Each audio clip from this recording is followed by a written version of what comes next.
ಅವನು ದಾರಿಯಲ್ಲಿ ಹೊರಟು ಹೋಗ್ತಾ ಇದ್ದ. ದಾರಿಯಲ್ಲಿ ಹೊರಟು ಹೋಗುವಾಗ ಒಂದು ಮಗು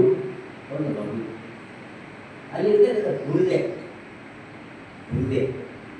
ಆ ಬುರುದೆಯಲ್ಲಿ ನಾನಾ ವಿಧವಾಗಿರ್ತಕ್ಕಂಥ ಕಲ್ಮಶ ಅದರಲ್ಲಿ ಬಿದ್ದಿದ್ದಾನೆ. ಈ ಮಹಾನುಭಾವ ಹೋಗ್ತಾ ಇದ್ದಾನೆ ಸ್ನೇಹಿತರ ಜೊತೆ. ಆ ಸ್ನೇಹಿತ ಹೇಳ್ತಾನೆ, ಅಯ್ಯೋ ಅಯ್ಯೋ ಅಯ್ಯೋ ಬಿಟ್ಬಿಟ್ಟ ಎಬ್ಸಿ.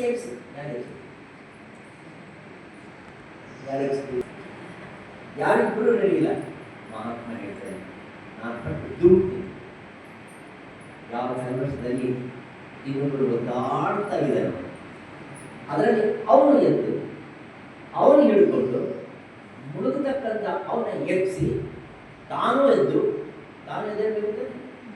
ತಾನು ಪ್ರಕಾಶಮಾನವಾಗಿ ಇನ್ನೊಬ್ಬರನ್ನ ಪ್ರಕಾಶಮಾನವಾಗಿ ಮಾಡಬಹುದಾಗಿರ್ತಕ್ಕಂಥ ಶಕ್ತಿಯನ್ನು ಅವನ ಉಪಾಯದಿಂದ ಧರೆಗೆ ಸೇರಿಕೊಂಡು ಅವನನ್ನು ಶುಚಿಪೂರ್ಣವಾಗಿ ಮಾಡ್ಕೊತಾನೆ. ಇವನು ಸ್ನಾನ ಮಾಡ್ತಾನೆ. ಅವನು ತುಂಬ ಸಂತೋಷ ಪಡ್ತಾನೆ.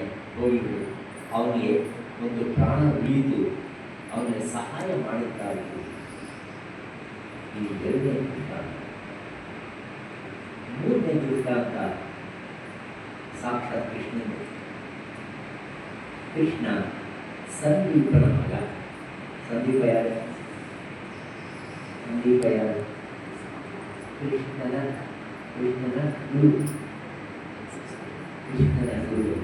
ಕೃಷ್ಣ ಮತ್ತು ಕುಚೀಲ ಇವರಿಬ್ಬರು ಸಂದೀಪ ನಂತರ ಇವರಿಬ್ಬರು ತುಂಬ ಪ್ರಿಯೋತ್ತಮವಾಗಿರ್ತಕ್ಕಂಥ ಶಿಷ್ಯರು ಸಂದೀಪ. ಆ ಸಂದೀಪನ ಮಗ ಇದೆ. ಆ ಸಂದೀಪನ ಮಗನ ಮೇಲೆ, ಸಂದೀಪನ ಗುರು ಮೇಲೆ ಒಬ್ಬ ರಾಕ್ಷಸನಿಗೆ ಕೋಪ. ಮೇಟ್ರ ಮೇಲೆ ಎಷ್ಟು ಜನಕ್ಕೆ ಕೋಪ ಇದೆ, ಮೇಟ್ರ ಮೇಲೆ ಕೋಪ. ಮನೆಯಲ್ಲಿ ಕೇಳಿ ಆ ಮಿಸ್ರು ಅಂಥವ್ರು ಇಂಥವ್ರು ಆ ಮಿಸ್ರ ಮೇಲೆ ಕಂಪ್ಲೇಂಟ್ ಮಾಡ್ತಾರೆ, ಮೇಟ್ರ ಮೇಲೆ ಕಂಪ್ಲೇಂಟ್ ಮಾಡ್ತಾರೆ. ಮತ್ತೆ ರಾಕ್ಷಸತ್ವನೋ ಅಲ್ವೋ, ನೀವು ಪಾಠ ಹೇಳಿರ್ತಕ್ಕಂಥ ಮೇಟ್ರ ಮೇಲೆ ಹೋಗ್ಬಿಟ್ಟೆ, ಹಾಗೆ ಸಂದೀಪ ಮೇಲೆ ಒಬ್ಬ ರಾಕ್ಷಸ. ಆ ಕೋಪಕ್ಕೆ ಏನ್ ಮಾಡ್ತಾನೆ ಅವನು ಅಂದ್ರೆ ಸಂದೀಪನನ್ನು ತೆಗೆದುಕೊಂಡು ಹೋಗಿ ಪಾತಾಳದಲ್ಲಿ ಬಚ್ಚಿದ. ಪಾತಾಳದಲ್ಲಿ ನಿಕೃಷ್ಟವಾಗಿರ್ತಕ್ಕಂಥ ಒಂದು ಸ್ಥಾನ. ಸಂದೀಪನಿಗೆ ಪಾಪ ಅವನ ಮಗ ಸಿಗಲಿಲ್ಲ, ಹುಡುಕಿಸ್ತಾನೆ, ಶಕ್ತಿಯನ್ನು ಪ್ರಯೋಗ ಮಾಡ್ತಾನೆ. ಆದರೆ ಅವಾಗ ಅದೇ ಸಂದರ್ಭದಲ್ಲಿ ಕೃಷ್ಣ ಬಲರಾಮ ಇಬ್ಬರು ಬಂದು ಗುರುವಿಗೆ ನಮಸ್ಕಾರ ಮಾಡಿ, ನಾವು ಇನ್ನು ನಮ್ಮ ಮನೆಗೆ ಹೋಗಬೇಕಾಗಿದೆ, ಗುರು ದಕ್ಷಿಣ ಕೊಡಬೇಕು. ಗುರು ದಕ್ಷಿಣ ಏನು ಬೇಕು? ಸಾಮಾನ್ಯವಾಗಿ ಗುರು ದಕ್ಷಿಣ ಕೊಡಬೇಕು. ಯಾವಾಗ ಪಾಠ ಎಲ್ಲ ಮುಗಿದರೆ ಗುರು ದಕ್ಷಿಣ ಕೇಳಿ ಏನು ಕೇಳ್ತೀರ?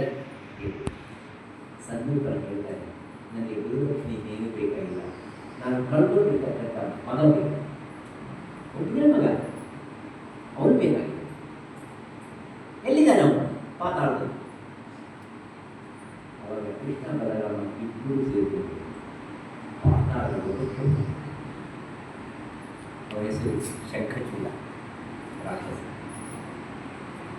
ಪಾತಾಳಕ್ಕೆ ಹೋಗ್ತಾರೆ. ಪಾತಾಳಕ್ಕೆ ಹೋಗಿ ಶಂಖಚೂಡನನ್ನು ಸಂಹಾರ ಮಾಡಿ, ಆ ಶಂಖಚೂಡನು ಆ ಮಗುವನ್ನು ಎಲ್ಲಿ ಬಚ್ಚಿಟ್ಟಿರ್ತಾನೋ ಅಲ್ಲಿಗೆ ಹೋಗಿ ಆ ಮಗುವನ್ನು ಕರ್ನಾಳ ಲೋಕದಿಂದ ಮೇಲೆಗೆ ಬಂದು ಆ ಮಗುವನ್ನು ಯಥಾವತ್ತಾಗಿ ಗುರುಗಳಿಗೆ ಕೊಟ್ಟು ನಮಸ್ಕಾರವನ್ನು ಮಾಡಿ ಗುರುದಕ್ಷಿಣೆ ಕೊಟ್ಟಿದ್ದೀನಿ ಅಂತಾನೆ.